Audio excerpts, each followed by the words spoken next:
could say anything to an independent filmmaker who's just getting started trying to figure out what to do, I would say your ideas are great, but sometimes they don't always fit into your current resources and capabilities.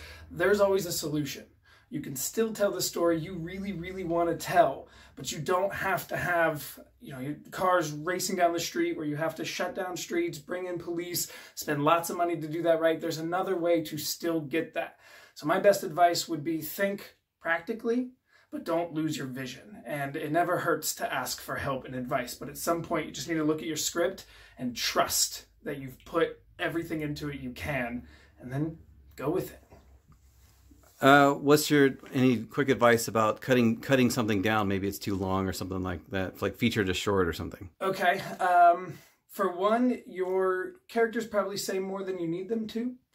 It is very easy for especially less, I guess, established, or if you haven't been doing it for a lot of years, it's really, really easy to fall in love with everything you've put down. You either fall in love with it or you hate it, right? But if you love it, you have a really hard time coming back through and deciding you don't need it. So find somebody you trust, a confidant that you haven't already told everything about your story to, and help them go through, have them help you go through and really talk like these characters. Get in front of a mirror if you don't have a friend. Say what you have them saying, and make sure that it actually matters. And sometimes you have characters saying things that don't matter because it goes to the story, it goes to the character, but it's still, the fact that it doesn't matter matters. And there's probably something else that character's saying that doesn't achieve that goal.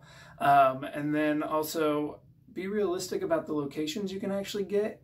If you need a hospital and you can't either successfully cheat one or get a hospital, figure out where else you can film that scene. Write it in something that you actually have access to, so somebody's not watching it and going, hospital rooms don't have carpets. They're not in the hospital. That doesn't make any sense. So if I can give an indie filmmaker one tip, it's to put together a team. You do not have to do everything alone, and you got to bring in people you can trust and use them. Don't feel like you are alone in this. By using your crew, you're going to get better results, and you're not going to go insane in the process. How do you know what to delegate once you get to that point? Knowing everybody's skill sets and truly knowing what people are good at and empowering them to handle that. There are points where you're right, you need to handle that yourself, but if there is a lighting issue, that's why you have a gaffer. Trust them to go figure that out. Don't baby them and sit over the back of them while they're working on that one. You got to trust your crew, or else you're going to go nuts trying to micromanage everything. And what's the best way to meet these people? Work with them. Get on sets, work with people, see how they work. You'll meet. There's the nice song and dance at the end of a shoot of basically being like, "I like you. Let's exchange phone numbers and text where we first met, so that way we can keep that in mind." But by working with people, you'll see what they do and who you mesh well with, and then that means you have that previous experience with them to bring them back on, or if not, use somebody else that you know that you trust if they bring them on. It's all about relationships.